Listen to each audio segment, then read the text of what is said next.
ਇਕ ਓੰਕਾਰ ਸਤਨਾਮ ਕਰਤਾ ਪੁਰਖ ਨਿਰਭਉ ਨਿਰਵੈਰ ਅਕਾਲ ਮੂਰਤ ਅਜੂਨੀ ਸੈਭੰ ਗੁਰ ਪ੍ਰਸਾਦ। ਵਾਹਿਗੁਰੂ ਜੀ ਕਾ ਖਾਲਸਾ ਵਾਹਿਗੁਰੂ ਜੀ ਕੀ ਫਤਿਹ। ਸਰਦਾਰ ਕੁਲਬੀਰ ਸਿੰਘ ਜੀ ਕੌੜਾ ਜੀ ਦੀ ਰਚਨਾ ਤੇ ਸਿੱਖ ਵੀ ਨਿਕਲਿਆ ਗਿਆ। ਭਾਗ 22ਵਾਂ। ਜਿਸ ਦਿਨ ਇਸ ਸਿੰਘ ਨੇ ਕਬਰ ਪੁੱਟਣ ਵਾਲੇ ਮਾਮਲੇ ਵਿੱਚੋਂ ਆਪਣੇ ਆਪ ਨੂੰ ਅਲੱਗ ਕੀਤਾ, ਉਸੇ ਦਿਨ ਹੀ ਕਬਰ ਪੁੱਟਣ ਵਾਲੇ ਸਿੰਘਾਂ ਨੂੰ ਉਕਸਾ ਰਿਹਾ ਸੀ ਕਿ ਸਰਦਾਰ ਪ੍ਰਕਾਸ਼ ਸਿੰਘ ਬਾਦਲ ਸਿੱਖ ਹੋ ਕੇ ਅੱਜ ਭੂਮੀ ਪੂਜਨ ਕਰ ਰਿਹਾ ਹੈ ਤੇ ਇੱਕ ਇਮਾਰਤ ਦਾ ਨੀਂਹ ਪੱਥਰ ਰੱਖ ਰਿਹਾ ਹੈ। ਕਿਉਂਕਿ ਭੂਮੀ ਪੂਜਨ ਸਿੱਖ ਰਵਾਇਤਾਂ ਦੇ ਉਲਟ ਹੈ, ਇਸ ਲਈ ਸਾਰੇ ਇਸ ਦੇ ਵਿਰੁੱਧ ਬਿਆਨ ਦੇਈਏ। ਇਹ ਕੈਸਾ ਦੋਹਰਾ ਮਿਆਰ ਹੈ ਜੋ ਅੱਜ ਦਾ ਪੜ੍ਹਿਆ ਲਿਖਿਆ ਸਿੱਖ ਅਪਣਾ ਰਿਹਾ ਹੈ। ਅਖਬਾਰਾਂ ਵਿੱਚ ਬਿਆਨ ਦੇ ਦੇ ਕੇ ਇਸ ਨੇ ਆਪਣੇ ਆਪ ਨੂੰ ਸਿੱਖ ਹਿਤੈਸ਼ੀ ਦੇ ਤੌਰ 'ਤੇ ਮਸ਼ਹੂਰ ਕੀਤਾ ਹੋਇਆ ਹੈ। ਹੁਣ ਅੱਜ ਦੇ ਸਿੱਖ ਦਾ ਕਿਰਦਾਰ ਵੇਖੋ। ਇਸ ਵਕੀਲ ਨੂੰ ਭੂਮੀ ਪੂਜਨ ਤਾਂ ਸਿੱਖ ਰਵਾਇਤਾਂ ਦੇ ਉਲਟ ਲੱਗਦੀ ਹੈ, ਪਰ ਗੁਰਦੁਆਰੇ ਵਿੱਚ ਕਬਰ ਹੋਣੀ ਤੇ ਉਸ ਕਬਰ 'ਤੇ ਸਿੱਖਾਂ ਦਾ ਮੱਥਾ ਟੇਕਣਾ ਸਿੱਖ ਰਵਾਇਤਾਂ ਦੇ ਉਲਟ ਨਹੀਂ ਲੱਗਦਾ। ਜੇ ਸਿਰ ਤਲੀ ਤੇ ਰੱਖ ਕੇ ਗੁਰਮਰਿਆਦਾ ਬਹਾਲ ਕਰਵਾਉਣ ਵਾਲਿਆਂ ਦੀ ਪ੍ਰਸ਼ੰਸਾ ਕਰਨ ਦੀ ਥਾਂ ਲੋਕ ਉਹਨਾਂ ਨਾਲੋਂ ਨਾਤਾ ਹੀ ਤੋੜਨ ਦੀ ਗੱਲ ਕਰਨਗੇ, ਤਾਂ ਫਿਰ ਕੌਣ ਅੱਗੇ ਲੱਗ ਕੇ ਸਿੱਖ ਧਰਮ ਵਿੱਚ ਹੁੰਦੀਆਂ ਬੇਨੇਮੀਆਂ ਖਤਮ ਕਰਵਾਏਗਾ? ਸਿੱਖਾਂ ਨੂੰ ਇਹ ਭੁਲੇਖਾ ਹੈ ਕਿ ਉਹ ਬੁੱਤ ਪੂਜਾ ਨਹੀਂ ਕਰਦੇ, ਪਰ ਸਿੱਖ ਤਾਂ ਬੁੱਤ ਪੂਜਾ ਤੋਂ ਵੀ ਬਹੁਤ ਅੱਗੇ ਲੰਘ ਚੁੱਕੇ ਹਨ। ਨਿਸ਼ਾਨ ਸਾਹਿਬ ਵਾਲੇ ਥੜੇ ਤੇ ਪੀੜੀ ਦੇ ਪਾਵਿਆਂ ਦੀ ਮੁੱਠੀ ਚਾਪੀ ਤੇ ਮੱਥਾ ਟੇਕਣ ਤੋਂ ਗਾਂਹ ਲੰਘ ਕੇ ਉਹ ਸਰਦਲ ਉੱਤੇ ਹੀ ਮੱਥਾ ਘਸਾਈ ਜਾਂਦੇ ਹਨ। ਜਿਸ ਥੜੇ ਤੇ ਗੁਰੂ ਗ੍ਰੰਥ ਸਾਹਿਬ ਦਾ ਪ੍ਰਕਾਸ਼ ਹੁੰਦਾ ਹੈ, ਉਸ ਥੜੇ ਨੂੰ ਹੀ ਮੱਥਾ ਟੇਕੀ ਜਾਂਦੇ ਨੇ ਤੇ ਮੁੱਠੀ ਚਾਪੀ ਕਰੀ ਜਾਂਦੇ ਹਨ, ਭਾਵੇਂ ਉਸ ਥੜੇ ਤੇ ਪ੍ਰਕਾਸ਼ ਨਾ ਵੀ ਹੋਇਆ ਹੋਵੇ। ਮੁਸਲਮਾਨਾਂ ਨੂੰ ਵੀ ਇਹ ਭੁਲੇਖਾ ਹੈ ਕਿ ਉਹ ਪੱਥਰ ਦੀ ਪੂਜਾ ਨਹੀਂ ਕਰਦੇ, ਪਰ ਦੁਨੀਆ ਦੇ ਸਭ ਤੋਂ ਵੱਡੇ ਪੱਥਰ ਨੂੰ ਮੁਸਲਮਾਨਾਂ ਨੇ ਪੂਜਿਆ ਹੈ। ਮੱਕੇ ਵਿੱਚ ਜਿੱਥੇ ਹੱਜ ਕਰਨ ਜਾਂਦੇ ਹਨ, ਉੱਥੇ ਪਏ ਪੱਥਰ ਨੂੰ ਚੁੰਮਦੇ ਤੇ ਮੱਥਾ ਟੇਕਦੇ ਹਨ। ਵਿਆਹਾਂ ਵਿੱਚ ਜਦੋਂ ਸਿੱਖ ਬਰਾਤ ਦੇ ਅੱਗੇ ਅੱਗੇ ਭੁੜਕਦੇ ਹਨ, ਕਿਉਂਕਿ ਉਸ ਨੂੰ ਭੰਗੜਾ ਤਾਂ ਕਹਿ ਨਹੀਂ ਸਕਦੇ, ਤਾਂ ਉਸ ਨੂੰ ਬੰਦਾ ਪੁੱਛੇ ਨਾ ਉਹਨਾਂ ਨੂੰ ਬੰਦਾ ਪੁੱਛੇ, ਉਸ ਤਰ੍ਹਾਂ ਤਾਂ ਕਹਿੰਦੇ ਹੋ ਸਾਰੇ ਕੰਮ ਗੁਰਮਤਿ ਮਰਿਆਦਾ ਨਾਲ ਹੋਣ, ਪਰ ਭੁੜਕਣ ਲੱਗੇ ਤੁਸੀਂ ਬਾਂਦਰਾਂ ਨੂੰ ਵੀ ਮਾਤ ਪਾਉਂਦੇ ਹੋ। ਤੁਹਾਡੇ ਗੁਰੂਆਂ ਦੇ ਵੀ ਵਿਆਹ ਹੋਏ ਸੀ, ਉਸ ਤੋਂ ਬਾਅਦ ਵੀ ਸਿੱਖਾਂ ਦੇ ਵਿਆਹ ਹੁੰਦੇ ਰਹੇ ਹਨ। ਉਹਨਾਂ ਦੀ ਬਰਾਤ ਵਿੱਚ ਕੀ ਕਦੇ ਕੋਈ ਏਦਾਂ ਭੁੜਕਿਆ ਸੀ ਤੇ ਕਿਸੇ ਨੇ ਗਾਉਣ ਵਾਲੀ ਕੋਲੋਂ ਲੱਚਰ ਗੀਤ ਗਵਾਏ ਸਨ? ਇਹ ਬਾਂਦਰਾਂ ਵਾਂਗ ਭੁੜਕਣ ਵਾਲਾ ਕੰਮ ਪਹਿਲਾਂ ਸ਼ਹਿਰਾਂ ਵਿੱਚ ਸ਼ਹਿਰੀ ਸਿੱਖਾਂ ਨੇ ਸ਼ੁਰੂ ਕੀਤਾ, ਹੁਣ ਇਹ ਪਿੰਡ ਵਿੱਚ ਵੀ ਪ੍ਰਚਲਿਤ ਹੋ ਗਿਆ ਹੈ। ਸ਼ਹਿਰ ਦਾ ਹਰ ਰਿਵਾਜ ਪਿੰਡ ਵਿੱਚ ਜਾਣਾ ਹੀ ਹੁੰਦਾ ਹੈ, ਜਿਵੇਂ ਕੱਪੜਿਆਂ ਦਾ, ਪਰਾਂਦੀਆਂ ਦਾ, ਦੁਪੱਟਿਆਂ ਦਾ। ਪਹਿਲਾਂ ਪਿੰਡਾਂ ਵਿੱਚ ਵਿਆਹ ਬਹੁਤ ਸਾਦੇ ਢੰਗ ਨਾਲ ਹੁੰਦੇ ਸਨ। ਮੰਗਣੀ ਦੀ ਰਸਮ ਵੇਲੇ ਸਿਰਫ ਸਵਾ ਰੁਪਈਆ ਤੇ ਗੁੜ ਦੀ ਰੋੜੀ ਭੇਜੀ ਜਾਂਦੀ ਸੀ ਤੇ ਉਸ ਤੋਂ ਬਾਅਦ ਵਿਆਹ ਹੋ ਜਾਂਦਾ ਸੀ। ਪਰ ਸ਼ਹਿਰਾਂ ਵਿੱਚ ਸ਼ਹਿਰੀ ਭਾਪਿਆਂ ਨੇ ਹਿੰਦੂਆਂ ਦੀ ਵੇਖਾ ਵੇਖੀ ਪਹਿਲਾਂ ਰੋਕਾ, ਫਿਰ ਠਾਕਾ, ਚੁੰਨੀ ਚੜਾਉਣੀ, ਫਿਰ ਈਸਾਈਆਂ ਦੇ ਵਿਆਹ ਦੀ ਰਸਮ ਦੀ ਨਕਲ ਕਰਕੇ ਅੰਗੂਠੀ ਪਾਉਣੀ, ਫਿਰ ਹਿੰਦੂਆਂ ਦੇ ਵਿਆਹ ਦੀ ਨਕਲ ਕਰਕੇ ਜੈਮਾਲਾ ਪਾਉਣੀ, ਫਿਰ ਸ਼ਗਨ, ਤੇ ਉਸ ਤੋਂ ਬਾਅਦ ਆਨੰਦ ਕਾਰਜ ਕਰਨਾ ਸ਼ੁਰੂ ਕੀਤਾ। ਆਨੰਦ ਕਾਰਜ ਤਾਂ ਐਵੇਂ ਕੰਢਿਆਂ ਤੋਂ ਘੜੀਸਣ ਵਾਲੀ ਗੱਲ ਹੈ, ਅਸਲ ਵਿੱਚ ਵਿਆਹ ਤਾਂ ਪਹਿਲਾਂ ਹੀ ਹੋ ਚੁੱਕਾ ਹੁੰਦਾ ਹੈ। ਅੰਗੂਠੀ ਪਾ ਦੇਣੀ ਵੀ ਪੂਰਾ ਵਿਆਹ ਹੈ ਅਤੇ ਜੈਮਾਲਾ ਪਾ ਦੇਣੀ ਵੀ ਪੂਰਾ ਵਿਆਹ ਹੈ।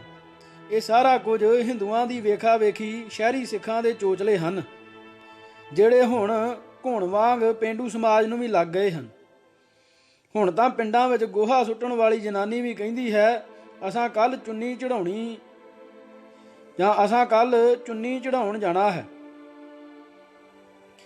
ਜੰਮਣ ਲੱਗੇ ਬੱਚੇ ਨੂੰ ਕੋਈ ਇਹ ਨਹੀਂ ਪੁੱਛਦਾ ਕਿ ਤੂੰ ਜੰਮਣਾ ਚਾਹੁੰਦਾ ਹੈ ਕਿ ਨਹੀਂ, ਜਾਂ ਜੇ ਤੂੰ ਜੰਮਣਾ ਹੈ ਤਾਂ ਕਿਸ ਘਰ, ਤੇ ਕਿੱਥੇ ਜੰਮਣਾ ਹੈ ਤੇ ਕਿਸ ਧਰਮ ਵਿੱਚ ਜੰਮਣਾ ਚਾਹੁੰਦਾ ਹੈ। ਧਰਮ ਬੰਦੇ ਦੀ ਆਪਣੀ ਚੋਣ ਨਹੀਂ ਹੁੰਦੀ। ਇੱਕ ਜੰਮਦੇ ਬੱਚੇ ਨੂੰ ਉਸਦੇ ਮਾਤਾ ਪਿਤਾ ਦਾ ਧਰਮ ਉਸ ਘਰ ਵਿੱਚ ਜਨਮ ਲੈਣ ਨਾਲ ਹੀ ਮਿਲ ਜਾਂਦਾ ਹੈ। ਉਹ ਵਿਚਾਰਾ ਉਸ ਵਿੱਚ ਕੋਈ ਤਬਦੀਲੀ ਨਹੀਂ ਕਰ ਸਕਦਾ ਤੇ ਨਾ ਹੀ ਕੋਈ ਨਾਂਹ ਨੁੱਕਰ ਕਰ ਸਕਦਾ ਹੈ। ਹਿੰਦੂ ਪਰਿਵਾਰ ਦਾ ਜੰਮਿਆ ਬੱਚਾ ਬਚਪਨ ਤੋਂ ਹੀ ਬੋਧੀ ਵਾਲੇ ਪੰਡਤ ਨੂੰ ਮੰਤਰ ਉਚਾਰਨ ਕਰਦਾ ਵੇਖਦਾ ਹੈ, ਪਰ ਘਰ ਵਿੱਚ ਮੂਰਤੀਆਂ ਵੇਖਦਾ ਹੈ। ਜਿਵੇਂ ਜਿਵੇਂ ਵੱਡਾ ਹੁੰਦਾ ਜਾਂਦਾ ਹੈ, ਰਾਮ, ਸੀਤਾ, ਕ੍ਰਿਸ਼ਨ, ਬ੍ਰਹਮਾ ਤੇ ਹੋਰ ਦੇਵਤਿਆਂ ਨੂੰ ਪਛਾਣਨ ਲੱਗ ਪੈਂਦਾ। ਫਿਰ ਆਪਣੇ ਪਰਿਵਾਰ ਦੇ ਮੈਂਬਰਾਂ ਦੀ ਵੇਖਾ ਵੇਖੀ ਪੂਜਾ ਵੀ ਕਰਨ ਲੱਗ ਪੈਂਦਾ ਹੈ। ਸਿੱਖਾਂ ਦੇ ਘਰਾਂ ਵਿੱਚ ਜੰਮਿਆ ਬੱਚਾ ਵੀ ਆਪਣੇ ਪਰਿਵਾਰ ਦੀ ਵੇਖਾ ਵੇਖੀ ਸਿੱਖ ਧਰਮ ਅਪਣਾ ਲੈਂਦਾ ਹੈ। ਬੱਚੇ ਦਾ ਛੋਟਾ ਜਿਹਾ ਦਿਮਾਗ ਲਗਾਤਾਰ ਦਿਨ ਦੇ 24 ਘੰਟੇ ਹੋ ਰਹੇ ਉਸ ਦੇ ਮਤ ਉਲਟਾਉਣ ਦੇ ਯਤਨਾਂ ਭਾਵ ਬ੍ਰੇਨ ਵਾਸ਼ ਅੱਗੇ ਟਿਕ ਨਹੀਂ ਸਕਦਾ। ਬਿਨਾਂ ਵਿਰੋਧ ਉਹ ਉਸ ਧਰਮ ਦਾ ਹਿੱਸਾ ਬਣ ਜਾਂਦਾ ਹੈ। ਜੋ ਧਰਮ ਉਸ ਦਾ ਨਹੀਂ, ਉਸ ਦੇ ਮਾਂ ਪਿਓ ਦਾ ਸੀ। ਬਿਲਕੁਲ ਇਹੀ ਗੱਲ ਕਿਸੇ ਧਰਮ ਨੂੰ ਨਾ ਮੰਨਣ ਵਾਲੇ ਕਮਿਊਨਿਸਟ ਪਰਿਵਾਰ ਦੇ ਬੱਚੇ ਦੀ ਹੈ। ਉਹ ਬੱਚਾ ਵੀ ਬਚਪਨ ਤੋਂ ਹੀ ਰੱਬ ਦੀ ਹੋਂਦ ਤੋਂ ਮੁਨਕਰ ਆਪਣੇ ਵੱਡੇ ਵਡੇਰਿਆਂ ਨੂੰ ਵੇਖਦਾ ਹੈ ਤੇ ਵੇਖਦਾ ਵੇਖਦਾ ਵੱਡਾ ਹੁੰਦਾ ਉਹ ਵੀ ਰੱਬ ਦੀ ਹੋਂਦ ਤੋਂ ਮੁਨਕਰ ਹੋ ਜਾਂਦਾ। ਹਰ ਬੰਦਾ ਆਪਣੇ ਹੱਕ ਦੀਆਂ ਦਲੀਲਾਂ ਵੀ ਲੱਭ ਲੈਂਦਾ ਹੈ। ਫਿਰ ਜਿੱਥੇ ਧਰਮ ਦੀ ਗੱਲ ਆਉਂਦੀ ਹੈ ਉੱਥੇ ਤਾਂ ਜਿੱਧਰ ਦੀ ਗੱਲ ਕਿੱਧਰ ਲੈ ਜਾਓ, ਇਹ ਗੱਲ ਕਿਸੇ ਸਿਰੇ ਵੀ ਨਹੀਂ ਲੱਗ ਸਕਦੀ। ਇਸ ਤਰ੍ਹਾਂ ਹਰ ਕੋਈ ਗੁਲਾਮ ਹੀ ਜੰਮਦਾ ਹੈ, ਪਰ ਗੁਲਾਮੀ ਨਾਲੋਂ ਵੀ ਬੁਰੀ ਗੁਲਾਮੀ ਦੀ ਆਦਤ ਹੁੰਦੀ ਹੈ। ਜਦੋਂ ਖੋਤਿਆਂ ਦੇ ਪੈਰਾਂ ਨੂੰ ਰੱਸੀਆਂ ਦੀ ਆਦਤ ਹੋ ਜਾਵੇ ਤੇ ਜੇ ਕਿਸੇ ਦਿਨ ਉਹਨਾਂ ਦੇ ਪੈਰਾਂ ਨੂੰ ਰੱਸੀ ਨਾ ਵੀ ਬੰਨੀ ਜਾਵੇ ਤਾਂ ਵੀ ਉਹ ਆਪਣੇ ਕਿੱਲਿਆਂ ਲਾਗੇ ਹੀ ਖੜੋਤੇ ਰਹਿੰਦੇ ਹਨ। ਜਦੋਂ ਉਹ ਬਹੁਤ ਹੀ ਪੱਕੇ ਆਦੀ ਹੋ ਜਾਂਦੇ ਹਨ ਤਾਂ ਖੋਤਿਆਂ ਦੇ ਮਾਲਕ ਸ਼ਾਮ ਨੂੰ ਉਹਨਾਂ ਨੂੰ ਕਿੱਲਿਆਂ ਲਾਗੇ ਖੜਾ ਕਰਕੇ ਸਿਰਫ ਪੈਰਾਂ ਤੇ ਹੱਥ ਫੇਰ ਦਿੰਦੇ ਹਨ। ਖੋਤੇ ਸਮਝਦੇ ਹਨ ਅਸੀਂ ਵੱਜ ਗਏ ਹਾਂ। ਫਿਰ ਸਾਰੀ ਰਾਤ ਉਹ ਪੈਰਾਂ ਨੂੰ ਨਹੀਂ ਹਿਲਾਉਂਦੇ। ਗੁਲਾਮੀ ਦਾ ਆਦੀ ਮਨੁੱਖ ਬੇਇੱਜ਼ਤ ਤਾਂ ਹੁੰਦਾ ਹੀ ਰਹਿੰਦਾ ਹੈ। ਇਸ ਲਈ ਜਦੋਂ ਕੋਈ ਗਰੀਬ ਜਾਂ ਮਜਬੂਰ ਆਦਮੀ ਕਿਸੇ ਹੱਥੋਂ ਬੇਇੱਜ਼ਤੀ ਕਰਵਾ ਚੁੱਕਾ ਹੁੰਦਾ ਹੈ ਤੇ ਰਾਤ ਨੂੰ ਰੋਟੀ ਖਾ ਕੇ ਸੌਂਦਾ ਹੈ ਤਾਂ ਸਵੇਰ ਤੱਕ ਉਸ ਨੂੰ ਰੋਟੀ ਤੇ ਬੇਇੱਜ਼ਤੀ ਦੋਵੇਂ ਹੀ ਪੱਜ ਜਾਂਦੇ ਹਨ। ਇਸ ਦੁਨੀਆ ਵਿੱਚ ਸੱਚਮੁੱਚ ਦੇ ਧਰਮੀ ਲੋਕਾਂ ਦੇ ਘਰ ਵੇਖ ਜਾਂਦੇ ਹਨ। ਚੁੱਲ੍ਹਿਆਂ ਤੇ ਘਾਹ ਉਗ ਆਉਂਦਾ ਹੈ ਤੇ ਉਹ ਘਾਹ ਨੂੰ ਪੁੱਟ ਕੇ ਚੁੱਲ੍ਹਾ ਲਿਪਣ ਪੋਚਣ ਵਾਲਾ ਵੀ ਕੋਈ ਨਹੀਂ ਬਚਦਾ। ਪਰ ਨਾਲ ਹੀ ਯਾਦ ਰੱਖਣ ਵਾਲੀ ਗੱਲ ਇਹ ਹੈ ਕਿ ਜਿੱਥੇ ਅੱਜ ਨਵੇਂ ਪਾਤਸ਼ਾਹ ਦੇ ਸਥਾਨ ਤੇ ਦੇਸੀ ਘਿਓ ਦੀਆਂ ਜੋਤਾਂ ਜਗਦੀਆਂ ਹਨ, ਉਥੇ ਔਰੰਗਜ਼ੇਬ ਦੀ ਕਬਰ ਤੇ ਬੈਠੇ ਮਜੌਰ ਲੋਕਾਂ ਕੋਲੋਂ ਪੈਸੇ ਮੰਗ ਕੇ ਮਜ਼ਾਰ ਦੇ ਦੀਵੇ ਜੋਗਾ ਤੇਲ ਲਿਆਉਂਦੇ ਹਨ। ਉਥੇ ਨਾ ਤਾਂ ਕੋਈ ਜੋਤ ਜਗਦੀ ਹੈ ਤੇ ਨਾ ਹੀ ਕੋਈ ਸ਼ਬਦ ਕੀਰਤਨ ਹੁੰਦਾ ਹੈ। ਨਾ ਉਥੇ ਮੁਸਲਮਾਨਾਂ ਦਾ ਹਜੂਮ ਹੈ, ਨਾ ਕੋਈ ਚਾਦਰਾਂ ਚੜਾਉਣ ਆਉਂਦਾ ਹੈ ਤੇ ਨਾ ਕੋਈ ਮੰਨਤਾਂ ਮੰਨਦਾ ਹੈ ਤੇ ਨਾ ਹੀ ਕੋਈ ਉਥੇ ਮੰਨੀ ਹੋਈ ਮੰਨਤ ਪੂਰੀ ਹੋਣ ਦੀ ਉਮੀਦ ਕਰਦਾ ਹੈ। ਨੇਕੀ ਤੇ ਬਦੀ ਦੋਵੇਂ ਨਾਲ ਨਾਲ ਚੱਲਦੀਆਂ ਹਨ।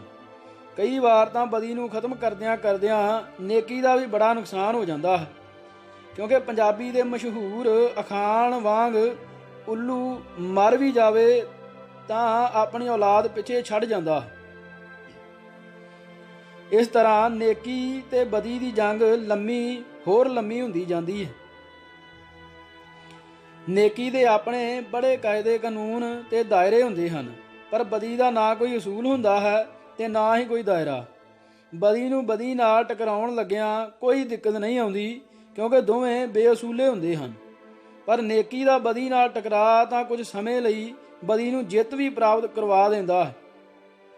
ਜੇ ਨੇਕੀ ਵਾਲੇ ਪਾਸੇ ਦਾ ਇੱਕ ਵੀ ਭੇਤੀ ਆਪਣੇ ਧਰਮ ਇਮਾਨ ਨੂੰ ਵੇਚ ਕੇ ਬਦੀ ਵਾਲੇ ਪਾਸੇ ਚਲਾ ਜਾਵੇ ਤਾਂ ਝੱਟ ਪਾਸਾ ਪੁੱਠਾ ਪੈ ਜਾਂਦਾ। ਸਿੱਖਾਂ ਦੇ ਹਰ ਮੋਰਚੇ ਸਮੇਂ ਇਹੀ ਹੋਇਆ ਹੈ। ਮਾਂ ਨਾਲੋਂ ਧੀ ਸਿਆਣੀ, ਰਿੱਧੇ ਪੱਕੇ ਪਾਵੇ ਪਾਣੀ ਵਾਂਗ ਕੋਈ ਨਾ ਕੋਈ ਲੀਡਰ ਉੱਠਦਾ ਹੈ, ਝੱਟ ਜਾ ਕੇ ਸਮਝੌਤਾ ਕਰ ਲੈਂਦਾ। ਕਹਿੰਦੇ ਹਨ, ਖੋਤਾ ਜਿਸ ਵੱਟ ਤੋਂ ਇੱਕ ਵਾਰੀ ਤਿਲਕ ਜਾਵੇ ਸਾਰੀ ਉਮਰ ਉਸ ਵੱਟ ਤੇ ਪੈਰ ਨਹੀਂ ਰੱਖਦਾ। ਪਰ ਸਿੱਖਾਂ ਦੇ ਲੀਡਰ ਖੋਤਿਆਂ ਨਾਲੋਂ ਵੀ ਕਮ ਅਕਲ ਹਨ। ਹਰ ਵਾਰ ਉਸੇ ਹੀ ਵੱਟ ਤੇ ਤੁਰਦੇ ਹਨ ਜਿਸ ਤੋਂ 1947 ਵਿੱਚ ਤਿਲਕੇ ਸਨ। ਹਰ ਵਾਰ ਇਹ ਹਿੰਦੂ ਲੀਡਰਾਂ ਦੇ ਝਾਂਸੇ ਵਿੱਚ ਆ ਕੇ ਨਵਾਂ ਹੀ ਚੰਦ ਚਾੜ ਦਿੰਦੇ ਹਨ ਤੇ ਕੌਮ ਰੂਪੀ ਲੁੱਡੋ ਦੀ ਗੋਟੀ ਫਿਰ ਸੱਪ ਦੀ ਪੂਛ ਤੇ ਆ ਜਾਂਦੀ ਹੈ। ਆਪਣੇ ਅਧਿਕਾਰ ਲੈਣੇ, ਆਪਣੇ ਆਪ ਨੂੰ ਆਜ਼ਾਦ ਕਰਵਾਉਣਾ ਤੇ ਖੁਦ ਮੁਖਤਿਆਰ ਬਣਾਉਣ ਲਈ ਜੱਦੋ ਜਹਿਦ ਕਰਨੀ ਹਰ ਮਨੁੱਖ ਦਾ ਜਨਮ ਸਿੱਧ ਅਧਿਕਾਰ ਹੈ। ਇਸੇ ਅਧਿਕਾਰ ਦੀ ਵਰਤੋਂ ਕਰਕੇ ਹੁਣ ਤੱਕ ਦੁਨੀਆ ਦੇ ਸੈਂਕੜੇ ਨਵੇਂ ਮੁਲਕ ਹੋਂਦ ਵਿੱਚ ਆਏ ਹਨ। ਇਕੱਲੇ ਅੰਗਰੇਜ਼ ਦੇ ਰਾਜ ਥੱਲੇ ਹੀ ਇੰਨੇ ਜ਼ਿਆਦਾ ਗੁਲਾਮ ਮੁਲਕ ਸਨ ਕਿ ਉਹਨਾਂ ਦੇ ਰਾਜ ਵਿੱਚ ਸੂਰਜ ਨਹੀਂ ਸੀ ਡੁੱਬਦਾ। ਉਹ ਥੱਲਿਓਂ ਇੱਕ ਇੱਕ ਕਰਕੇ ਲਗਭਗ ਸਾਰੇ ਦੇਸ਼ ਆਜ਼ਾਦ ਹੋ ਚੁੱਕੇ ਹਨ। ਇਸ ਈਸਟ ਇੰਡੀਆ ਕੰਪਨੀ ਨੇ ਵਪਾਰਕ ਅਦਾਰਾ ਹੁੰਦਿਆਂ ਹੋਇਆਂ ਅੰਗਰੇਜ਼ ਰਾਜਨੀਤੀ ਦਾ ਸਿਖਰ ਛੂਹਿਆ ਹੈ ਤੇ ਵੱਡੇ ਵੱਡੇ ਮੁਲਕਾਂ ਨਾਲ ਆਪਣੀਆਂ ਸੰਧੀਆਂ ਵੇਲੇ ਆਪਣੇ ਆਪ ਨੂੰ ਕੰਪਨੀ ਬਹਾਦਰ ਦੇ ਨਾਂ ਨਾਲ ਸੰਬੋਧਨ ਕਰਵਾਇਆ ਹੈ। ਉਹੀ ਈਸਟ ਇੰਡੀਆ ਕੰਪਨੀ 1995 ਵਿੱਚ ਇੱਕ ਭਾਰਤੀ ਕਾਰਪੋਰੇਸ਼ਨ ਦੇ ਹੱਥਾਂ ਵਿੱਚ ਚਲੀ ਗਈ ਹੈ ਤੇ ਇਸ ਦਾ ਪ੍ਰਬੰਧ ਹੁਣ ਨਿਰੋਲ ਭਾਰਤੀ ਹੱਥਾਂ ਵਿੱਚ ਹੈ। ਪੁਰਾਣੀ ਪੀੜ੍ਹੀ ਦੇ ਬਚੇ ਖੁਚੇ ਅੰਗਰੇਜ਼ ਤੇ ਲਾਰਡ ਜਿਨ੍ਹਾਂ ਨੇ ਆਪਣੀਆਂ ਅੱਖਾਂ ਨਾਲ ਈਸਟ ਇੰਡੀਆ ਕੰਪਨੀ ਦੀ ਚੜ੍ਹਤ ਵੇਖੀ ਸੀ, ਹੁਣ ਸ਼ਰਮ ਨਾਲ ਪਾਣੀ ਪਾਣੀ ਹੁੰਦੇ ਹਨ। ਹੁਣ ਕੰਪਨੀ ਦੇ ਰਾਜ ਥੱਲੇ ਸੂਰਜ ਡੁੱਬਣਾ ਤਾਂ ਕਿਤੇ ਰਿਹਾ, ਉਹ ਆਪ ਡੁੱਬ ਚੁੱਕੀ। ਵੱਡੇ ਵੱਡੇ ਵਿਦਵਾਨ ਇਹ ਮੰਨਦੇ ਹਨ ਕਿ ਪਾਪ ਦੀ ਉਮਰ ਬਹੁਤ ਲੰਮੀ ਹੁੰਦੀ ਹੈ ਪਰ ਪਾਪੀ ਦੀ ਬਹੁਤ ਛੋਟੀ। ਕਿਸੇ ਨੂੰ ਗੁਲਾਮ ਬਣਾ ਕੇ ਰੱਖਣਾ ਤੇ ਉਸ ਦੀ ਆਰਥਿਕ ਲੁੱਟ ਕਰਨੀ ਵੀ ਅੱਜ ਦੇ ਸੱਭਿਆ ਸਮਾਜ ਵਿੱਚ ਪਾਪ ਕਰਨ ਤੁੱਲ ਹੀ ਹੈ। ਕਿਸੇ ਗੁਲਾਮ ਮੁਲਕ ਦੇ ਵਸਨੀਕ ਨੇ ਆਜ਼ਾਦ ਦੇਸ਼ ਦੇ ਸ਼ਹਿਰੀ ਨੂੰ ਪੁੱਛਿਆ, ਆਜ਼ਾਦੀ ਤੇ ਗੁਲਾਮੀ ਵਿੱਚ ਕਿੰਨਾ ਕੁ ਫਰਕ ਹੈ? ਉਸਨੇ ਕਿਹਾ, ਓਨਾ ਹੀ ਜਿੰਨਾ ਨਰਕ ਤੇ ਸਵਰਗ ਵਿੱਚ। ਨਰਕ ਦੇ ਰਾਜੇ ਨਾਲੋਂ ਸਵਰਗ ਦਾ ਨੌਕਰ ਬਣਨਾ ਚੰਗਾ ਹੈ, ਪਰ ਜਿਸ ਕਿਸੇ ਨੇ ਆਜ਼ਾਦੀ ਮਾਣੀ ਹੀ ਨਾ ਹੋਵੇ, ਆਜ਼ਾਦੀ ਵਿੱਚ ਸਾਹ ਹੀ ਨਾ ਲਿਆ ਹੋਵੇ, ਉਸ ਵਾਸਤੇ ਤਾਂ ਆਜ਼ਾਦੀ ਅੰਨੇ ਦੀ ਖੀਰ ਵਰਗੀ ਹੈ। ਇੱਕ ਵਾਰ ਕਿਸੇ ਨੇ ਇੱਕ ਅੰਨੇ ਨੂੰ ਪੁੱਛਿਆ, ਸੂਰਮਾ ਸਿੰਘ ਜੀ ਖੀਰ ਖਾਣੀ ਜੇ? ਅੰਨੇ ਨੇ ਕਿਹਾ, ਮੈਂ ਤਾਂ ਕਦੇ ਖੀਰ ਖਾਧੀ ਨਹੀਂ, ਕਿੱਦਾਂ ਦੀ ਹੁੰਦੀ ਹੈ? ਉਸ ਬੰਦੇ ਨੇ ਕਿਹਾ, ਚਿੱਟੀ ਚਿੱਟੀ ਹੁੰਦੀ ਹੈ। ਹੁਣ ਅੰਨੇ ਵਿਚਾਰੇ ਨੂੰ ਤਾਂ ਚਿੱਟੇ ਰੰਗ ਦਾ ਵੀ ਪਤਾ ਨਹੀਂ ਸੀ, ਇਸ ਲਈ ਉਸ ਬੰਦੇ ਨੇ ਉਸ ਨੂੰ ਸਮਝਾਉਣ ਲਈ ਕਿਹਾ, ਚਿੱਟੀ ਬਗਲੇ ਵਰਗੀ। ਅੰਨੇ ਨੇ ਕਿਹਾ, ਮੈਂ ਕਿਹੜਾ ਕਦੇ ਬਗਲਾ ਵੇਖਿਆ ਹੈ, ਮੈਨੂੰ ਕੀ ਪਤਾ ਉਹ ਕਿੱਦਾਂ ਦਾ ਹੁੰਦਾ ਹੈ। ਤਾਂ ਉਸ ਬੰਦੇ ਨੇ ਆਪਣਾ ਹੱਥ ਕੂਣੀ ਤੋਂ ਤਾਂ ਨੂੰ ਖੜਾ ਕਰਕੇ ਪੰਜੇ ਨੂੰ ਬਗਲੇ ਦੀ ਧੌਣ ਤੋਂ ਅੱਗੇ ਬਗਲੇ ਦੇ ਮੂੰਹ ਵਾਂਗ ਮੋੜ ਕੇ ਅੰਨੇ ਦਾ ਹੱਥ ਫੜ ਕੇ ਆਪਣੇ ਹੱਥ ਦੇ ਬਣਾਏ ਹੋਏ ਬਗਲੇ ਦੇ ਆਕਾਰ ਤੇ ਪੋਟਿਆਂ ਤੋਂ ਲੈ ਕੇ ਕੂਣੀ ਤੱਕ ਫੇਰਿਆ। ਅੰਨੇ ਨੇ ਫੱਟ ਹੱਥ ਪਿਛਾਂ ਖਿੱਚ ਲਿਆ ਤੇ ਕਿਹਾ, ਨਾ ਭਰਾਵਾ ਨਾ, ਇੱਦਾਂ ਦੀ ਖੀਰ ਸੰਘ ਵਿੱਚ ਫਸਾਉਣੀ ਹੈ। ਇਸੇ ਤਰ੍ਹਾਂ ਹੀ ਪੰਜਾਬ ਦੇ ਬਹੁਤ ਸਾਰੇ ਸਿੱਖਾਂ ਨੇ ਆਜ਼ਾਦੀ ਦੇ ਇਸ ਵਿਚਾਰ ਨੂੰ ਮੁੱਢੋਂ ਸੁੱਢੋਂ ਹੀ ਰੱਦ ਕਰ ਦਿੱਤਾ ਹੈ ਤੇ ਕਹਿੰਦੇ ਹਨ ਕਿ ਇਹ ਗੱਲ ਫਾਇਦੇਮੰਦ ਨਹੀਂ। ਪੰਜਾਬ ਤੋਂ ਬਾਹਰ ਦੇ ਸੂਬਿਆਂ ਵਿੱਚ ਰਹਿੰਦੇ ਸਿੱਖ ਵਿਚਾਰੇ ਤਾਂ ਡਾਇਣ ਦੇ ਕੁੱਛੜ ਮੁੰਡਾ ਵਾਂਗ ਹਨ। ਡਾਇਣ ਜਦੋਂ ਵੀ ਜੀ ਕਰੇ ਆਪਣੇ ਕੁੱਛੜ ਚੁੱਕੇ ਹੋਏ ਮੁੰਡੇ ਦੇ ਸਿਰ ਦੀ ਬੁਰਕੀ ਭਰ ਸਕਦੀ ਹੈ। 1984 ਤੋਂ ਬਾਅਦ ਤਾਂ ਸਿੱਖ ਯਰਗਮਾਲ ਦੇ ਤੌਰ ਤੇ ਹਨ। ਰੱਬ ਨਾ ਕਰੇ ਜੇ ਪੰਜਾਬ ਵਿੱਚ ਕੁਝ ਹਿਲਜੁਲ ਹੋਵੇ ਤਾਂ ਇਸ ਦਾ ਅਸਰ ਬਾਹਰਲੇ ਸਿੱਖਾਂ ਦੇ ਝੱਟ ਪੈਣਾ ਹੈ। ਮੁਲਕ ਤੋਂ ਬਾਹਰ ਦੇ ਸਿੱਖਾਂ ਨੇ ਆਜ਼ਾਦੀ ਦਾ ਨਿੱਘ ਮਾਣਿਆ ਹੈ।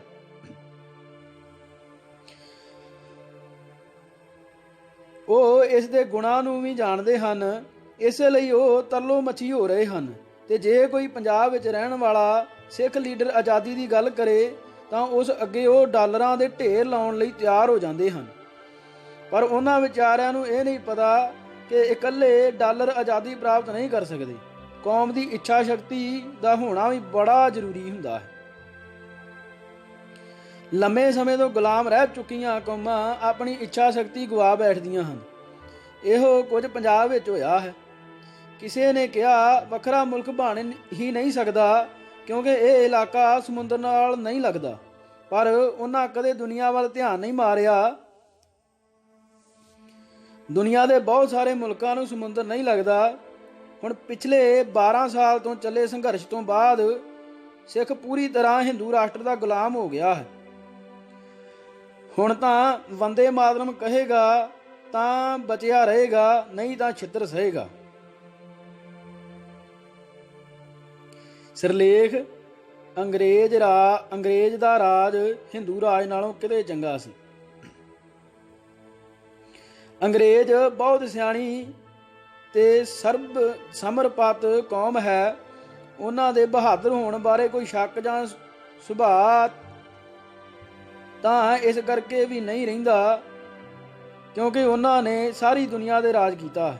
ਉਹਨਾਂ ਦੀ ਬਹਾਦਰੀ ਤੇ ਚੰਗੀ ਖੁਰਾਕ ਤੋਂ ਪ੍ਰਭਾਵਿਤ ਹੋ ਕੇ ਹੀ ਪੰਜਾਬ ਦੀਆਂ ਕੁੜੀਆਂ ਨੇ ਬੋਲੀ ਪਾਈ ਹੋਵੇਗੀ, ਜੱਟਾਂ ਨੇ ਕੀ ਲੜਨਾ ਜਿਹੜੇ ਛੰਨਾ ਖਾਂਦੇ ਸਾਗ ਦਾ, ਲੜਨ ਫਿਰੰਗੀ ਸੂਰਮੇ ਜਿਹੜੇ ਮੇਵਾ ਖਾਂਦੇ ਬਾਗ ਦਾ।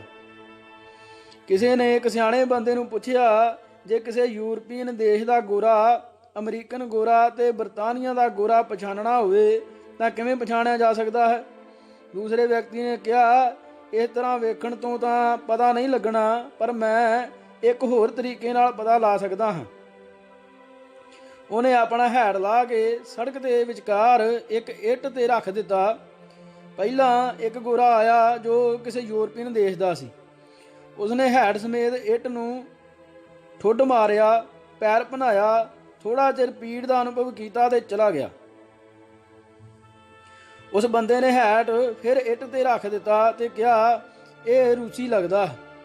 ਦੂਜਾ ਗੋਰਾ ਆਇਆ, ਉਹਨੇ ਸਿਰਫ ਉਤਲੇ ਹੈਡ ਨੂੰ ਠੁੱਡ ਮਾਰਿਆ, ਹੈਡ ਪਰਾਂ ਜਾ ਡਿੱਗਾ ਤੇ ਉਹ ਹੱਸਦਾ ਹੱਸਦਾ ਆਪਣੇ ਰਾਹ ਚਲਾ ਗਿਆ। ਇਹ ਅਮਰੀਕਨ ਸੀ। ਤੀਸਰਾ ਬੰਦਾ ਆਇਆ ਤਾਂ ਉਹਨੇ ਪਹਿਲਾਂ ਆਲਾ ਦੁਆਲਾ ਵੇਖਿਆ, ਫਿਰ ਉਹਨੇ ਆਪਣੇ ਸਿਰ ਤੋਂ ਲਾਹ ਕੇ ਆਪਣਾ ਹੈਡ ਵੇਖਿਆ ਜੋ ਮੋਹਰੀਆਂ ਨਾਲ ਭਰਿਆ ਪਿਆ ਸੀ। ਫਿਰ ਉਸਨੇ ਇੱਟ ਵਾਲਾ ਹੈਡ ਧਿਆਨ ਨਾਲ ਵੇਖਿਆ ਜੋ ਨਵਾਂ ਨਕੋਰ ਸੀ। ਉਸਨੇ ਇੱਟ ਵਾਲਾ ਹੈਡ ਚੁੱਕ ਕੇ ਆਪਣੇ ਸਿਰ ਤੇ ਰੱਖ ਲਿਆ ਤੇ ਆਪਣਾ ਪਾਟਾ ਪੁਰਾਣਾ ਹੈਟ ਇੱਟ ਤੇ ਰੱਖ ਕੇ ਆਪਣੇ ਰਾਹ ਚਲਾ ਗਿਆ। ਇਹ ਗੋਰਾ ਅੰਗਰੇਜ਼ ਬਰਤਾਨਵੀ ਸੀ। ਅਫਰੀਕਾ ਦੇ ਇੱਕ ਬਹੁਤ ਹੀ ਪ੍ਰਭਾਵਸ਼ਾਲੀ ਵਿਅਕਤੀ ਮਿਸਟਰ ਲੀਓ ਨੇ ਇੱਕ ਵਾਰ ਕਿਹਾ ਸੀ ਕਿ ਜਦੋਂ ਅੰਗਰੇਜ਼ ਈਸਾਈ ਮਿਸ਼ਨਰੀ ਅਫਰੀਕਾ ਆਏ ਤਾਂ ਉਹਨਾਂ ਕੋਲ ਸਿਰਫ ਇੱਕ ਕਿਤਾਬ ਸੀ ਤੇ ਅਸੀਂ ਸੈਂਕੜੇ ਏਕੜ ਜ਼ਮੀਨਾਂ ਦੇ ਮਾਲਕ ਸਾਂ। ਸਾਨੂੰ ਉਹਨਾਂ ਆਖਿਆ, ਆਓ ਅੱਖਾਂ ਬੰਦ ਕਰਕੇ ਪ੍ਰਮਾਤਮਾ ਅੱਗੇ ਪ੍ਰਾਰਥਨਾ ਕਰੀਏ। ਅਸੀਂ ਮੰਨ ਗਏ ਤੇ ਅੱਖਾਂ ਮੀਟ ਕੇ ਪ੍ਰਾਰਥਨਾ ਕਰਨ ਲੱਗ ਪਏ। ਜਦੋਂ ਅਸਾਂ ਅੱਖਾਂ ਖੋਲ੍ਹੀਆਂ ਤਾਂ ਉਹ ਕਿਤਾਬ ਸਾਡੇ ਹੱਥ ਸੀ ਤੇ ਜ਼ਮੀਨਾਂ ਉਹਨਾਂ ਕੋਲ ਜਿਨ੍ਹਾਂ ਕੋਲ ਪਹਿਲਾਂ ਕਿਤਾਬ ਸੀ। ਇਹ ਇੱਕ ਵਪਾਰੀ ਕੌਮ ਹੈ ਤੇ ਇਹਨਾਂ ਦੀ ਸੋਚ ਭਾਰਤ ਦੇ ਬਾਣੀਆਂ ਤੇ ਮੁਸਲਮਾਨਾਂ ਦੇ ਖੋਜਿਆਂ ਵਰਗੀ ਹੈ। ਇਸੇ ਕਰਕੇ ਹੀ ਅੰਗਰੇਜ਼ਾਂ ਦੀ ਮਹਾਤਮਾ ਗਾਂਧੀ ਨਾਲ ਬਹੁਤ ਬਣਦੀ ਸੀ। ਗਾਂਧੀ ਦੀ ਬਾਣੀਆਂ ਬੁੱਧੀ ਅੰਗਰੇਜ਼ਾਂ ਨੂੰ ਕੋਈ ਜਾਨੀ ਜਾਂ ਮਾਲੀ ਨੁਕਸਾਨ ਨਹੀਂ ਸੀ ਪਹੁੰਚਾਉਂਦੀ। ਇਸੇ ਲਈ ਹੀ ਅੰਗਰੇਜ਼ ਨੇ ਵੀ ਗਾਂਧੀ ਨੂੰ ਬਹੁਤ ਸੰਭਾਲ ਕੇ ਰੱਖਿਆ। ਗਾਂਧੀ ਆਪਣੀ ਅਹਿੰਸਾ ਦੀ ਨੀਤੀ ਨਾਲ ਅੰਗਰੇਜ਼ਾਂ ਦੀਆਂ ਨੀਤੀਆਂ ਨੂੰ ਪੂਰੀ ਤਰ੍ਹਾਂ ਸਮਰਪਿਤ ਸੀ ਤੇ ਅੰਗਰੇਜ਼ ਗਾਂਧੀ ਨਾਲ ਬੇਹੱਦ ਨਰਮੀ ਵਰਤਦੇ ਸਨ। ਦੋਹਾਂ ਦਾ ਜੋੜ ਬੜਾ ਬੇਮਿਸਾਲ ਸੀ। ਅੰਗਰੇਜ਼ਾਂ ਨੇ ਜਦੋਂ ਲੂਣ ਉੱਤੇ 1 ਪੈਸਾ ਪ੍ਰਤੀ ਮਣ ਟੈਕਸ ਲਾਇਆ ਤਾਂ ਗਾਂਧੀ ਨੇ ਆਪਣੀ ਆਦਤ ਜਾਂ ਨੀਤੀ ਅਨੁਸਾਰ ਸੱਤਿਆਗ੍ਰਹਿ ਸ਼ੁਰੂ ਕਰ ਦਿੱਤਾ ਤੇ ਐਲਾਨ ਕਰ ਦਿੱਤਾ ਕਿ ਅਸੀਂ ਬਗੈਰ ਟੈਕਸ ਦਿੱਤੇ ਤੋਂ ਹੀ ਲੂਣ ਬਣਾਵਾਂਗੇ। ਜੇ ਸਰਕਾਰ ਸਾਨੂੰ ਫੜੇ ਤਾਂ ਅਸੀਂ ਜੇਲ੍ਹਾਂ ਭਰਾਂਗੇ। ਲੋਕ ਵਿਚਾਰੇ ਦਾ ਸਾਥ ਦੇਣ ਲਈ ਆ ਹੀ ਜਾਂਦੇ ਹਨ। ਨਾਲੇ ਜਿੱਥੇ ਗੋਲੀ ਲਾਠੀ ਦਾ ਕੋਈ ਡਰ ਨਾ ਹੋਵੇ ਉੱਥੇ ਤਾਂ ਆਮ ਜਨਤਾ ਝੱਟ ਅੰਦੋਲਨ ਵਿੱਚ ਕੁੱਦ ਪੈਂਦੀ ਹੈ। ਗਾਂਧੀਵਾਦੀ ਇੱਕ ਪਤੀਲਾ ਲੈਂਦੇ, ਉੱਥੇ ਹੀ ਸਮੁੰਦਰ ਕਿਨਾਰੇ ਕੱਚਾ ਚੁੱਲ੍ਹਾ ਬਣਾ ਕੇ ਪਤੀਲੇ ਵਿੱਚ ਸਮੁੰਦਰ ਦਾ ਪਾਣੀ ਪਾ ਕੇ ਥੱਲੇ ਅੱਗ ਬਾਲ ਦਿੰਦੇ। ਪਾਣੀ ਸੁੱਕ ਕੇ ਜਦੋਂ ਪਤੀਲੇ ਵਿੱਚ ਲੂਣ ਬਣ ਜਾਂਦਾ ਉਦੋਂ ਤੱਕ ਪੁਲਿਸ ਚੁੱਪਚਾਪ ਖਲੋਤੀ ਵੇਖਦੀ ਰਹਿੰਦੀ। ਜਦੋਂ ਸੱਤਿਆਗ੍ਰਹੀ ਲੂਣ ਨੂੰ ਹੱਥ ਤੇ ਪਾ ਲੈਂਦੇ ਤਾਂ ਉਹ ਆ ਕੇ ਗ੍ਰਿਫਤਾਰ ਕਰ ਲੈਂਦੇ। ਇਹ ਸੀ ਉਹ ਮੰਤਰ ਜਿਸ ਕਰਕੇ ਗਾਂਧੀਵਾਦੀਆਂ ਨੇ ਗਾਣਾ ਤਿਆਰ ਕਰ ਲਿਆ, साबरमती के संत तूने कर दिया कमाल, ले दी हमें आज़ादी बिना खड़ग बिना ढाल। दसो अंग्रेज गांधी ਨੂੰ ਕਿਉਂ ਨੁਕਸਾਨ ਪਹੁੰਚਾਉਂਦੇ? ਜੇ ਅੰਗਰੇਜ਼ਾਂ ਨੇ ਉਹਨੂੰ ਕੋਈ ਨੁਕਸਾਨ ਪਹੁੰਚਾਉਣਾ ਹੁੰਦਾ ਤਾਂ ਉਹ ਸਿਰਫ ਇੱਕ ਚਪੇੜ ਦੀ ਮਾਰ ਸੀ। ਅੰਗਰੇਜ਼ਾਂ ਨੇ ਉਹਨੂੰ ਇੱਥੋਂ ਤੱਕ ਭੂਏ ਚੜਾਇਆ ਹੋਇਆ ਸੀ ਕਿ ਹਰ ਚੌਥੇ ਛੇਵੇਂ ਮਹੀਨੇ ਉਹਨੂੰ ਗੱਲਬਾਤ ਕਰਨ ਲਈ ਬੁਲਾਈ ਰੱਖਦੇ ਤਾਂ ਕਿ ਲੋਕਾਂ ਵਿੱਚ ਉਹਦੀ ਸ਼ਾਖ ਬਣੀ ਰਹੇ। ਕਹਿੰਦੇ ਹਨ ਇੱਕ ਵਾਰ ਗਾਂਧੀ ਨੇ ਦੇ ਆਸ਼ਰਮ ਵਿੱਚ ਇੱਕ ਜ਼ਰੂਰੀ ਮੀਟਿੰਗ ਰੱਖੀ ਗਈ ਜਿਸ ਵਿੱਚ ਜਵਾਹਰ ਲਾਲ ਨਹਿਰੂ, ਮੌਲਾਨਾ ਆਜ਼ਾਦ, ਰਜਿੰਦਰ ਪ੍ਰਸਾਦ ਤੇ ਹੋਰ ਕਈ ਚੋਟੀ ਦੇ ਲੀਡਰ ਬੁਲਾਏ ਗਏ। ਮੀਟਿੰਗ ਚੱਲ ਰਹੀ ਸੀ ਤੇ ਬੜੇ ਗੰਭੀਰ ਮੁੱਦਿਆਂ ਦੇ ਵਿਚਾਰਾਂ ਹੋ ਰਹੀਆਂ ਸਨ ਕਿ ਗਾਂਧੀ ਜੀ ਉੱਠੇ ਤੇ ਕਹਿਣ ਲੱਗੇ, ਤੁਸੀਂ ਗੱਲਬਾਤ ਕਰੋ, ਮੈਂ ਜਰਾ ਬੱਕਰੀ ਦੀ ਲੱਤ ਤੇ ਮਿੱਟੀ ਲਾ ਆਵਾਂ, ਕੱਲ ਛਿੱਲੀ ਗਈ ਸੀ। ਗਾਂਧੀ ਜੀ ਮਿੱਟੀ ਲਾਉਣ ਚਲੇ ਗਏ ਤਾਂ ਨਹਿਰੂ ਜੀ ਨੂੰ ਬਹੁਤ ਗੁੱਸਾ ਆਇਆ। ਕਹਿੰਦੇ ਹਨ ਨਹਿਰੂ ਜੀ ਇੰਨੇ ਖਫਾ ਹੋ ਗਏ ਕਿ ਉਹਨਾਂ ਨੇ ਪ੍ਰਤਿੱਗਿਆ ਕਰ ਸੁੱਟੀ ਕਿ ਹੁਣ ਮੈਂ ਕਦੇ ਵੀ ਇਹੋ ਜਿਹੇ ਬੰਦੇ ਦੇ ਸੱਦੇ ਤੇ ਕਿਸੇ ਮੀਟਿੰਗ ਵਿੱਚ ਨਹੀਂ ਜਾਵਾਂਗਾ ਜਿਹੜਾ ਦੇਸ਼ ਨਾਲੋਂ ਬੱਕਰੀ ਦੀ ਲੱਤ ਦਾ ਬਹੁਤਾ ਧਿਆਨ ਰੱਖਦਾ ਹੋਵੇ। ਪਰ ਸਾਰਿਆਂ ਲੀਡਰਾਂ ਨੇ ਇਹ ਕਹਿ ਕੇ ਨਹਿਰੂ ਨੂੰ ਸ਼ਾਂਤ ਕਰ ਲਿਆ ਕਿ ਗਾਂਧੀ ਜੀ ਇੱਕ ਮਹਾਤਮਾ ਹਨ ਤੇ ਮਹਾਤਮਾ ਲੋਕ ਆਪਣੇ ਹੀ ਢੰਗ ਨਾਲ ਸੋਚਦੇ ਹਨ। ਆਮ ਹਿੰਦੁਸਤਾਨੀਆਂ ਨੂੰ ਅੰਗਰੇਜ਼ਾਂ ਦਾ ਕਈ ਗੱਲਾਂ ਕਰਕੇ ਸ਼ੁਕਰਗੁਜ਼ਾਰ ਹੋਣਾ ਚਾਹੀਦਾ ਹੈ। ਉਹਨਾਂ ਨੇ ਸਾਰੇ ਹਿੰਦੁਸਤਾਨ ਨੂੰ ਝੰਡੇ ਨਾਲ ਇਕੱਠਾ ਕੀਤਾ ਤਾਂ ਹੀ ਅੱਜ ਹਿੰਦੂ ਲੀਡਰ ਕਸ਼ਮੀਰ ਅਤੇ ਨਾਗਾਲੈਂਡ ਨੂੰ ਦੇਸ਼ ਦਾ ਅਟੁੱਟ ਅੰਗ ਕਹਿਣ ਜੋਗੇ ਹੋਏ ਹਨ। ਨਹੀਂ ਤਾਂ ਅੰਗਰੇਜ਼ਾਂ ਦੇ ਆਉਣ ਤੋਂ ਪਹਿਲਾਂ ਭਾਰਤ 600 ਤੋਂ ਵੀ ਵੱਧ ਰਿਆਸਤਾਂ ਵਿੱਚ ਵੰਡਿਆ ਪਿਆ ਸੀ। ਕੋਈ ਇੱਕ ਦੂਜੇ ਨੂੰ ਜਾਣਦਾ ਤੱਕ ਨਹੀਂ ਸੀ। ਮਿਜ਼ੋਰਮ ਸਮੱਸਿਆ ਤੇ ਜਦੋਂ ਲਾਲ ਡੇਂਗਾ ਤੇ ਭਾਰਤ ਵਿਚਕਾਰ ਗੱਲਬਾਤ ਨਾਲ ਮਸਲਾ ਹੱਲ ਕਰਨ ਦੀ ਗੱਲ ਚੱਲੀ ਤਾਂ ਭਾਰਤੀ ਪ੍ਰਤੀਨਿਧ ਘੜੀ ਮੁੜੀ ਇਹੀ ਆਖਣ, ਭਾਰਤ ਦੇ ਸੰਵਿਧਾਨ ਦੇ ਦਾਇਰੇ ਵਿੱਚ ਗੱਲ ਕਰੋ। ਕਸ਼ਮੀਰ ਤੋਂ ਲੈ ਕੇ ਕੰਨਿਆਕੁਮਾਰੀ ਤੱਕ ਸਾਡਾ ਦੇਸ਼ ਇਕੱਠਾ ਹੈ। ਸਾਡਾ ਸੱਭਿਆਚਾਰ, ਸਾਡੇ ਤਿਉਹਾਰ ਸਭ ਇਕੱਠੇ ਹਨ। ਵੱਖਰੇ ਹੋਣ ਦੀ ਤਾਂ ਗੱਲ ਹੀ ਨਾ ਛੇੜੋ। ਪਹਿਲਾਂ ਤਾਂ ਲਾਲ ਡੇਂਗਾ ਇਹ ਯੱਬਲੀਆਂ ਸੁਣਦਾ ਰਿਹਾ। ਫਿਰ ਉਸਨੇ ਕਿਹਾ, ਗੱਲ ਸੁਣੋ ਓਏ ਵੱਡੇ ਸੱਭਿਆਚਾਰ ਵਾਲਿਓ, ਇਹ ਦੱਸੋ ਤੁਹਾਡਾ ਤੇ ਸਾਡਾ ਸੱਭਿਆਚਾਰ ਕਿਵੇਂ ਇੱਕ ਹੈ? ਘੰਟਾ ਹੋ ਗਿਆ ਹੈ ਤੁਹਾਨੂੰ ਚਬੜ ਕਰਦਿਆਂ ਨੂੰ ਤੇ ਮੈਨੂੰ ਸੁਣਦਿਆਂ ਨੂੰ। ਤੁਸੀਂ ਇੱਕ ਇੱਕ ਭਾਰਤੀ 10-10 ਕੱਪੜੇ ਪਾ ਕੇ ਆਪਣਾ ਸਰੀਰ ਢੱਕਦੇ ਹੋ ਤੇ ਸਾਨੂੰ ਅਲਫ ਨੰਗੇ ਰਹਿ ਕੇ ਮਜ਼ਾ ਆਉਂਦਾ। ਵੱਧ ਤੋਂ ਵੱਧ ਇੱਕ ਪੱਤਾ ਅੱਗੇ ਤੇ ਇੱਕ ਪੱਤਾ ਪਿੱਛੇ ਬੰਨ੍ਹ ਕੇ ਸਾਡਾ ਨੰਗੇਜ ਢੱਕਿਆ ਜਾਂਦਾ। ਤੁਹਾਡੀਆਂ ਜਨਾਨੀਆਂ ਆਪਣੀਆਂ ਛਾਤੀਆਂ ਢੱਕ ਕੇ ਰੱਖਦੀਆਂ ਹਨ ਪਰ ਸਾਡੀਆਂ ਨੂੰ ਢੱਕਣ ਲੱਗਿਆਂ ਸ਼ਰਮ ਆਉਂਦੀ ਹੈ। ਰਹੀ ਤਿਉਹਾਰਾਂ ਦੀ ਗੱਲ ਤਾਂ ਸਾਨੂੰ ਤਾਂ ਇਹ ਵੀ ਨਹੀਂ ਪਤਾ ਕਿ ਦੀਵਾਲੀ ਤੇ ਦੁਸ਼ਹਿਰੇ ਕਿਸ ਬਲਾ ਦਾ ਨਾਂ ਹੈ। ਲੋਹੜੀ ਤੇ ਹੋਲੀ ਕਾਹਦੇ ਨਾਲ ਖਾਈਦੀ ਹੈ? ਫਿਰ ਸਾਨੂੰ ਇੱਕੋ ਰੱਸੇ ਨਾਲ ਬੰਨ੍ਹ ਕੇ ਆਪਣੇ ਨਾਲ ਕਿਉਂ ਰੱਖਦੇ ਹੋ?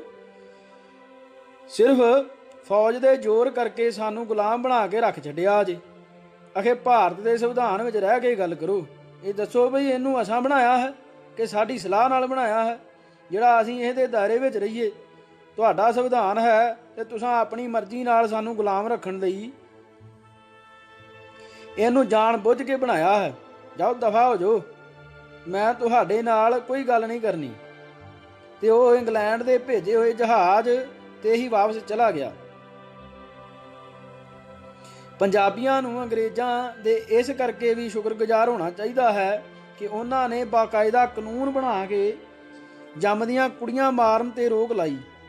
ਇੱਕ ਮਿੰਟ ਦੀ ਜੰਮੀ ਕੁੜੀ ਨੂੰ ਵੀ ਕੋਈ ਮਾਰ ਦੇਵੇ ਤਾਂ ਕਾਨੂੰਨ ਦੀ ਧਾਰਾ 302 ਲਾ ਕੇ ਫਾਂਸੀ ਜਾਂ ਉਮਰ ਕੈਦ ਦੀ ਸਜ਼ਾ ਹੁੰਦੀ ਸੀ। ਨਹੀਂ ਤਾਂ ਅੰਗਰੇਜ਼ਾਂ ਦੇ ਆਉਣ ਤੋਂ ਪਹਿਲਾਂ ਤਾਂ ਜੰਮਦੀਆਂ ਕੁੜੀਆਂ ਨੂੰ ਮਾਰ ਲਈ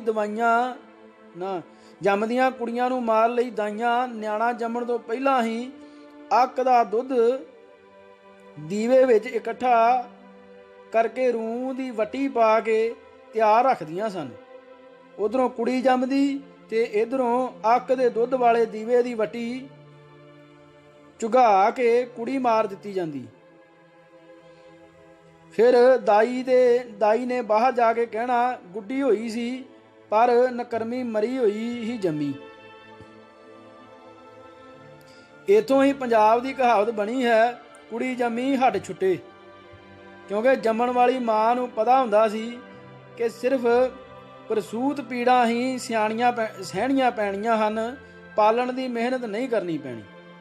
ਅੰਗਰੇਜ਼ਾਂ ਦੇ ਆਉਣ ਤੋਂ ਪਹਿਲਾਂ ਪੰਜਾਬ ਵਿੱਚ ਮਰਦਾਂ ਦੇ ਮੁਕਾਬਲੇ ਔਰਤਾਂ ਦੀ ਗਿਣਤੀ ਬਹੁਤ ਘੱਟ ਸੀ। ਤਾਂ ਹੀ ਤਾਂ ਜੱਟ ਕੱਲ ਦੇਸਣਾ ਮੁੱਲ ਲਿਆਉਂਦੇ ਸਨ। ਇਹ ਕਹਾਵਤ ਵੀ ਮਸ਼ਹੂਰ ਸੀ ਕਿ ਜੱਟ ਨੂੰ ਆਪਣੀ ਨਾਨੀ ਦਾ ਨਾਂ ਨਹੀਂ ਪਤਾ ਹੁੰਦਾ, ਬੰਗਾਲਣ, ਬਿਹਾਰਨ ਤੇ ਯੂਪੀ ਵਾਲੀ ਕਲਦੇਸਣ ਦਾ ਨਾਂ ਲੈਂਦਿਆਂ ਉਦਾਂ ਵੀ ਸ਼ਰਮ ਆਉਂਦੀ ਸੀ। ਦੂਜੀਆਂ ਜਾਤਾਂ ਵੱਟੇ ਸੱਟੇ ਦਾ ਸਾਗ ਕਰ ਲੈਂਦੀਆਂ ਸਨ, ਪਰ ਜੱਟ ਵੱਟਾ ਸੱਟਾ ਨਹੀਂ ਸਨ ਕਰਦੇ। ਜਾਂ ਤੀਵੀਂ ਮੁੱਲ ਲਿਆਉਂਦੇ ਸਨ ਜਾਂ 5-6 ਭਰਾਵਾਂ ਦੀ ਇੱਕੋ ਹੀ ਹੁੰਦੀ ਸੀ। ਇਹ ਗੱਲ ਵੀ ਬੜੀ ਮਸ਼ਹੂਰ ਹੈ ਕਿ ਇੱਕ ਵਾਰ ਇੱਕ ਨਹੁੰ ਨੇ ਸੱਸ ਨੂੰ ਪੁੱਛਿਆ, ਬੇਬੇ ਮੈਨੂੰ ਕਈ ਦਿਨ ਹੋ ਗਏ ਹਨ ਮੁਕਲਾਵੇ ਆਈ ਨੂੰ, ਪਰ ਮੈਨੂੰ ਇਹ ਨਹੀਂ ਸਮਝ ਲੱਗੀ ਕਿ ਮੇਰੇ ਘਰ ਵਾਲਾ ਕਿਹੜਾ ਹੈ। ਸੱਸ ਨੇ ਕਿਹਾ, ਧੀਏ ਮੈਂ ਬੁੱਢੀ ਹੋ ਗਈ ਹਾਂ, ਅਜੇ ਤੱਕ ਮੈਨੂੰ ਪਤਾ ਨਹੀਂ ਲੱਗਾ। ਤੈਨੂੰ ਐਡੀ ਛੇਤੀ ਕਿੱਥੋਂ ਪਤਾ ਲੱਗ ਜਾਣਾ। ਸਤੀ ਪ੍ਰਥਾ ਦਾ ਜਦੋਂ ਅੰਗਰੇਜ਼ਾਂ ਨੂੰ ਪਤਾ ਲੱਗਾ ਕਿ ਇੱਥੇ ਧਾਰਮਿਕ ਰਸਮ ਤਹਿਤ ਵਾਜਿਆਂ ਗਾਜਿਆਂ ਦੇ ਢੋਲ ਢਮੱਕੇ ਤੇ ਪੀਪਣੀਆਂ ਦੀਆਂ ਕੰਨ ਪਾੜਵੀਆਂ ਆਵਾਜ਼ਾਂ ਵਿੱਚ ਇੱਕ ਫੁੱਲ ਵਰਗੀ ਸੱਜ ਵਿਆਹੀ ਕੁੜੀ ਜਿਹੜੀ ਮਾੜੀ ਕਿਸਮਤ ਕਰਕੇ ਵਿਧਵਾ ਹੋ ਗਈ ਜਾਂ ਹੋ ਜਾਂਦੀ ਹੈ ਨੂੰ ਪਤੀ ਦੀ ਚਿਤਾ ਵਿੱਚ ਹੀ ਸਾੜ ਦਿੱਤਾ ਜਾਂਦਾ ਹੈ, ਤਾਂ ਉਹਨਾਂ ਦਾ ਦਿਲ ਕੰਬ ਗਿਆ। ਜਿਹੜੇ 7 ਸਮੁੰਦਰ ਪਾਰ ਤੋਂ ਆਏ ਸਨ, ਜਿਨ੍ਹਾਂ ਦੀ ਇਸ ਦੇਸ਼ ਨਾਲ ਕੋਈ ਵੀ ਸਾਂਝ ਨਹੀਂ ਸੀ, ਮਨੁੱਖ ਹੋਣ ਦੇ ਨਾਤੇ ਹੀ ਉਹਨਾਂ ਦਾ ਦਿਲ ਕੰਬਿਆ। ਪਰ ਜਿਨ੍ਹਾਂ ਦੀ ਨੂੰਹ, ਧੀ, ਭੈਣ ਜਾਂ ਭਰਜਾਈ ਸੀ, ਉਹਨਾਂ ਪੱਥਰਾਂ ਨੂੰ ਕੋਈ ਫਰਕ ਨਹੀਂ ਸੀ। ਬ੍ਰਾਹਮਣ ਨੇ ਉਹਨਾਂ ਦੇ ਦਿਮਾਗ ਵਿੱਚ ਐਸਾ ਜ਼ਹਿਰ ਭਰ ਦਿੱਤਾ ਸੀ ਕਿ ਸਾਰੇ ਭਾਰਤੀ ਪੱਥਰ ਦਿਲ ਬਣ ਗਏ ਸਨ। ਹੈਰਾਨੀ ਦੀ ਗੱਲ ਇਹ ਹੈ ਕਿ ਬ੍ਰਾਹਮਣ ਨੇ ਬਾਕੀ ਲੋਕਾਂ ਵਾਸਤੇ ਤਾਂ ਸਤੀ ਪ੍ਰਥਾ ਚਲਾਈ, ਪਰ ਅੱਜ ਤੱਕ ਇੱਕ ਵੀ ਬ੍ਰਾਹਮਣ ਕੁੜੀ ਸਤੀ ਨਹੀਂ ਹੋਈ। ਕਿਉਂਕਿ ਬ੍ਰਾਹਮਣ ਨੇ ਬ੍ਰਾਹਮਣ ਕੁੜੀਆਂ ਨੂੰ ਸਤੀ ਹੋਣ ਤੋਂ ਛੋੜ ਦੇ ਦਿੱਤੀ ਸੀ। ਜਿੰਨਾ ਪੱਥਰ ਦਿਲਾਂ ਨੂੰ ਆਪਣੀਆਂ ਹੀ ਪਿਆਰੀਆਂ ਬੱਚੀਆਂ ਨੂੰ ਸਾੜਨ ਲੱਗਿਆਂ ਕਦੇ ਡਰ ਨਹੀਂ ਆਇਆ, ਉਹਨਾਂ ਨੂੰ 1984 ਵਿੱਚ ਦਿੱਲੀ ਅਤੇ ਅਨੇਕਾਂ ਹੋਰ ਥਾਵਾਂ ਦੇ ਸਿੱਖਾਂ ਨੂੰ ਸਾੜਨ ਲੱਗਿਆਂ ਕੀ ਫਰਕ ਪੈਣਾ ਸੀ। ਦਿੱਲੀ ਵਿੱਚ ਤਾਂ ਹਿੰਦੂਆਂ ਨੇ 200 ਸਾਲ ਦਾ ਜਮਾ ਹੋਇਆ ਲਾਵਾ ਹੀ ਕੱਢਿਆ ਹੈ। ਜਦੋਂ ਦੀ ਸਤੀ ਪ੍ਰਥਾ ਬੰਦ ਹੋਈ ਸੀ, ਹਿੰਦੂਆਂ ਦੇ ਹੱਥਾਂ ਨੂੰ ਕਿਸੇ ਨੂੰ ਸਾੜਨ ਦੀ ਖੁਰਕ ਹੁੰਦੀ ਰਹਿੰਦੀ ਸੀ। ਉਹਨਾਂ ਨੇ ਸਿੱਖਾਂ ਨੂੰ ਸਾੜ ਕੇ ਨਾਲੇ ਆਪਣੇ ਦਿਲ ਦਾ ਗੁਬਾਰ ਕੱਢਿਆ, ਨਾਲੇ ਹੱਥਾਂ ਦੀ ਖੁਰਕ ਮਿਟਾਈ। ਅਜੇ ਥੋੜ੍ਹੇ ਸਾਲ ਪਹਿਲਾਂ ਰਾਜਸਥਾਨ ਵਿੱਚ ਇੱਕ ਬੀਬੀ ਰੂਪ ਕਮਲ ਨੂੰ ਸਤੀ ਕੀਤਾ ਗਿਆ। ਇਸ ਦੇਸ਼ ਵਿੱਚ ਇੱਕ ਬੜੀ ਅਜੀਬ ਗੱਲ ਸਾਹਮਣੇ ਆਈ ਹੈ ਕਿ ਕੁੜੀਆਂ ਨੂੰ ਜਾਹਲ, ਅਨਪੜ੍ਹ, ਗੰਵਾਰ ਜਾਂ ਵਿਹਲੜ ਸਤੀ ਨਹੀਂ ਕਰਦੇ, ਸਗੋਂ ਵਕੀਲ, ਡਾਕਟਰ, ਇੰਜੀਨੀਅਰ, ਵਪਾਰੀ, ਧਾਰਮਿਕ ਲੀਡਰ ਸਾਰੇ ਇਸ ਪ੍ਰਥਾ ਦੇ ਹਾਮੀ ਹਨ। ਹੱਦ ਹੋ ਗਈ। ਜਿਸ ਤਰੀਕੇ ਨਾਲ ਇਹ ਰਸਮ ਕੀਤੀ ਜਾਂਦੀ ਹੈ, ਇਸ ਰਸਮ ਨੂੰ ਕਰਨ ਵਾਲਿਆਂ ਨੂੰ ਹਿੰਦੂ ਮਾਫੀਆ ਕਿਹਾ ਜਾ ਸਕਦਾ ਹੈ।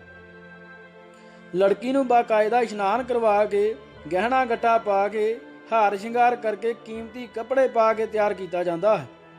ਇਹ ਤਿਆਰੀ ਕੋਈ ਜੇਲ੍ਹਾਂ ਵਿੱਚ ਫਾਂਸੀ ਲਾਉਣ ਵਾਲੇ ਬੁੱਚੜ ਨਹੀਂ ਕਰਦੇ, ਸਗੋਂ ਉਸੇ ਹੀ ਬਦਨਸੀਬ ਵਿਧਵਾ ਦੀਆਂ ਦਰਾਣੀਆਂ, ਜਠਾਣੀਆਂ, ਭੈਣਾਂ ਦੇ ਭਰਜਾਈਆਂ ਕਰਦੀਆਂ ਹਨ। ਇਹ ਗੱਲ ਤਾਂ ਇਸ ਤਰ੍ਹਾਂ ਦੀ ਹੋਈ ਜਿਵੇਂ ਆਪਣੇ ਪਤੀ ਨੂੰ ਉਸ ਵਿਧਵਾ ਨੇ ਹੀ ਮਾਰਿਆ ਹੋਵੇ ਤੇ ਖੂਨ ਦਾ ਬਦਲਾ ਖੂਨ ਦੇ ਅਸੂਲ ਤਹਿਤ ਉਸ ਨੂੰ ਸਜ਼ਾ ਦਿੱਤੀ ਜਾ ਰਹੀ ਹੋਵੇ। ਉਹ ਗਰੀਬਣੀ ਬਥੇਰਾ ਰੋਂਦੀ ਚਿਲਾਉਂਦੀ, ਕਈ ਤਾਂ ਜਾਨ ਬਚਾਉਣ ਲਈ ਛੁੱਟ ਕੇ ਵੀ ਭੱਜਦੀਆਂ ਹਨ। ਪਰ ਜ਼ਾਲਮਾਂ ਨੇ ਇਹਦਾ ਵੀ ਤਰੀਕਾ ਲੱਭਿਆ ਹੋਇਆ ਹੈ। ਆਲੇ ਦੁਆਲੇ ਦੇ ਸੈਂਕੜੇ ਪਿੰਡਾਂ ਦੇ ਲੋਕ ਇਕੱਠੇ ਹੁੰਦੇ ਹਨ, ਮੇਲੇ ਵਰਗਾ ਮਾਹੌਲ ਬਣ ਜਾਂਦਾ ਹੈ। ਲੋਕ ਰੰਗ ਬਿਰੰਗੇ ਕੱਪੜੇ ਪਾ ਕੇ ਆਉਂਦੇ ਹਨ। ਫਿਰ ਢੋਲ, ਮੰਜੀਰਾ, ਵਾਜੇ, ਪੀਪਣੀਆਂ ਤੂਤਨੀਆਂ ਤੇ ਨਗਾਰੇ ਵੱਜਦੇ ਹਨ ਤਾਂ ਕਿ ਕੋਈ ਉਸ ਕੁੜੀ ਦਾ ਰੋਣਾ ਪਿੱਟਣਾ ਨਾ ਸੁਣ ਲਵੇ। ਬਦਨਸੀਬ ਵਿਧਵਾ ਦਾ ਦਿਓਰ ਤੇ ਉਸ ਦਾ ਭਰਾ ਦੋਹਾਂ ਪਾਸਿਆਂ ਤੋਂ ਮਜ਼ਬੂਤੀ ਨਾਲ ਫੜ ਕੇ ਉਸ ਨੂੰ ਚਿਤਾ ਤੱਕ ਲਿਆਉਂਦੇ ਹਨ। ਭਰਾ ਤੇ ਦਿਓਰ ਦੀ ਚੰਡਾਲ ਜੋੜੀ ਇਸ ਲਈ ਵੀ ਬਣਾਈ ਜਾਂਦੀ ਹੈ ਤਾਂ ਕਿ ਇਹ ਇਲਜ਼ਾਮ ਨਾ ਲੱਗੇ ਕਿ ਸਹੁਰਿਆਂ ਨੇ ਜ਼ਬਰਦਸਤੀ ਨੂੰਹ ਸਾੜੀ ਹੈ। ਰੂਪ ਕਮਲ ਦੀ ਪਹਿਲਾਂ ਫੋਟੋ ਖਿੱਚੀ ਗਈ, ਫਿਰ ਉਸ ਤੋਂ ਕੈਲੰਡਰ ਬਣੇ ਹੋਏ ਹਨ ਜੋ ਸਾਰੇ ਰਾਜਸਥਾਨ ਵਿੱਚ ਵਿਕਦੇ ਹਨ। ਮੈਂ ਜਦੋਂ ਜੈਪੁਰ ਇਹ ਕੈਲੰਡਰ ਵੇਖਿਆ ਤਾਂ ਸਮਝਿਆ ਕਿ ਇਹ ਕਿਸੇ ਫਿਲਮੀ ਐਕਟਰੈਸ ਦਾ ਹੈ, ਪਰ ਥੱਲੇ ਲਿਖਿਆ ਹੋਇਆ ਸੀ ਸਤੀ ਰੂਪ ਕਮਲ। ਸੋ ਇਸ ਭਾਗ ਲਈ ਇਹਨਾਂ ਜੀ। ਵਾਹਿਗੁਰੂ ਜੀ ਕਾ ਖਾਲਸਾ, ਵਾਹਿਗੁਰੂ ਜੀ ਕੀ ਫਤਿਹ।